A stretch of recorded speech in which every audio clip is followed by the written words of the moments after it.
स्वतःची टिमकी वाजून ते श्रेय घेण्याचा प्रयत्न करणं या अतिशय चुकीचं आहे।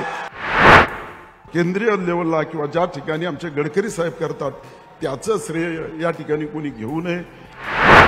तो आपल्याकडे कोणीतरी येतं आणि तेच दाखवायचं आणि त्याची जाहिरात करायची आणि मी म्हणजे सर्व काय। माझ्या मतदारसंघामधील असणाऱ्या खडकवासला मतदारसंघामध्ये खरं तर आपण फार मोठी या ठिकाणी विकसित कामं केलेली आहेत। जी चांदणी चौक आहे, या चांदणी चौकाला सुद्धा फार मोठ्या प्रमाणामध्ये आपण निधी दिला, तो या ठिकाणी पूर्ण झालेला आहे। त्याचप्रमाणे वारजे या भागातील उड्डाणपूल त्या ठिकाणी पूर्ण झाल्याच्या नंतर ग्रामीण भागातला वेळू असेल, कोंडणपूर असेल, खेड शिवापूर असेल, हे सर्व उड्डाणपूल त्या ठिकाणी पूर्ण झालेले आहेत। आणि ही सर्व पूर्ण होत असताना आज ज्याचं आपण भूमिपूजन करत आहे, जो वारजे असणाऱ्या मोठा नदीवर एक अरुंद असा तो पूल आहे आणि त्या दोन्ही बाजूला खरं तर बांधकाम होणं अत्यावश्यक होतं। यासाठी आम्ही वेळोवेळी पत्रव्यवहार केला, आपल्याला भेटलो, आपण त्याप्रमाणे DPR सुद्धा आमच्या पत्रावर तयार केला आणि हे सर्व केल्याच्या नंतर आज त्याचं भूमिपूजन होत आहे। 80 कोटी रुपये आपण त्या ठिकाणी टाकलेले आहेत। आज आम्हाला एक आनंद वाटतो की आम्हाला जो वाहतुकीसाठी जो प्रश्न भेडसावत आहे, म्हणजे ज्या भागामध्ये खरं तर अरुंद असा रस्ता आहे आणि तो अरुंद रस्ता आपण या ठिकाणी रुंद करणार, म्हणजे चौपदरीकरण करणार आहात, तर ते एकदा झाल्याच्या नंतर खऱ्या अर्थाने त्या भागातील वाहतुकीचा प्रश्न या ठिकाणी सुटणार आहे। आपण नवले ब्रिज ते कात्रज या भागाला सुद्धा 100 कोटी रुपयाचा निधी उपलब्ध करून दिलेला आहे, ते सुद्धा काम या ठिकाणी प्रगतीपथावर आहे।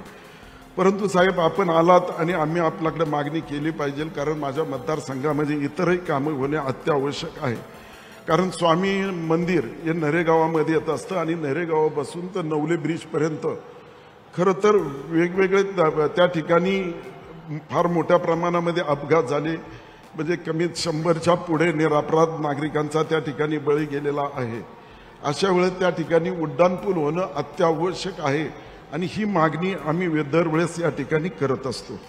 त्याचप्रमाणे बाजूला जे सर्व्हिस रस्ते आहेत साहेब, दरवेळेस आपण सर्व्हिस रस्ते डांबरीकरणाचे करत असतो, परंतु पावसाळा आला की डांबरीकरणाची कामं त्या ठिकाणी डांबर निघून गेले तर पुन्हा त्या ठिकाणी खडी वर येत असते।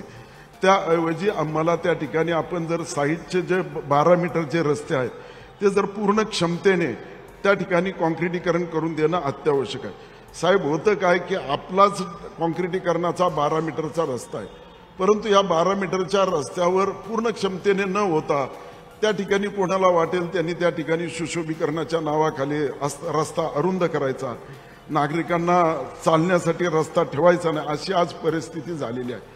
श्रेयवाद या ठिकाणी मी पाहत असतो, परंतु श्रेयवाद झाला कुठं पाहिजे की ज्या ठिकाणी आपण एखादं चांगलं काम केलं पाहिजे। आज पुणे महानगरपालिकेमध्ये 20 ते 25 वर्ष झालेले आहेत, त्या ठिकाणी आपण साध्या आपल्या भागातील कित्येक अशी कामं आहेत की ती आपण करू शकले नाही।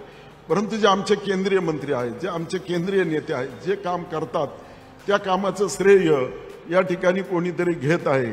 मी खासदार लेवलच्या याला मान्य करू शकतो, परंतु कोणीतरी जातो, फोटो सेशन करतो आणि हे माझ्या पाठपुराव्याला यश आहे असं म्हणून या ठिकाणी अशा प्रकारचा नागरिकापर्यंत भ्रमनिरास करून देण्याचं काम या ठिकाणी चाललेलं आहे। हे योग्य नाही। मी आमच्या खासदारताईंचं मान्य करू शकतो, परंतु आपल्याकडे कोणीतरी येतं आणि तेच दाखवायचं आणि त्याची जाहिरात करायची आणि मी म्हणजे सर्व काय। परंतु मला या ठिकाणी सांगू इच्छितो की मी या ठिकाणी ज्या प्रभागामध्ये मी पाहत आहोत की त्या ठिकाणचा असणारा साधा पुणे महानगरपालिकेमधला असणारा 12 मीटरचा सर्व्हिस रस्ता सुद्धा या ठिकाणी होऊ शकलेला नाही। आज वाहतुकीचा प्रश्न त्यांच्या भागात आहे, परंतु ते कामं काय होत नाही, त्या संदर्भामध्ये कोणताही पत्रव्यवहार होऊ शकत नाही। त्या संदर्भामध्ये कधी रस्त्यावर उतरलेलं मी कोणाला पाहिलं नाही की हे होणं गरजेचं आहे। आज ड्रेनेज सुद्धा त्या भागामध्ये कित्येक वेळेस वाहत असतं, मुख्य रस्ता आहे त्या रस्त्याला सुद्धा ड्रेनेज वाहत आहे। आज अशा प्रकारे कित्येक कामं बाकी असताना आपली जी कामं केंद्रीय लेवलला किंवा ज्या ठिकाणी आमचे गडकरी साहेब करतात त्याचं श्रेय या ठिकाणी कोणी घेऊ नये। खासदार आमदारांनी घेतलं तर मान्य करू शकतो, पण अन्य कोणीतरी स्वतःची टिमकी वाजून ते श्रेय घेण्याचा प्रयत्न करणं या अतिशय चुकीचं आहे, हे या ठिकाणी मला सांगायचं आहे। आपण या ठिकाणी या दोन्ही कामाचं भूमिपूजन केलं त्याबद्दल साहेब आपलं मनापासून या ठिकाणी मी आभार व्यक्त करतो. या ठिकाणी थांबतो. धन्यवाद. जय हिंद. जय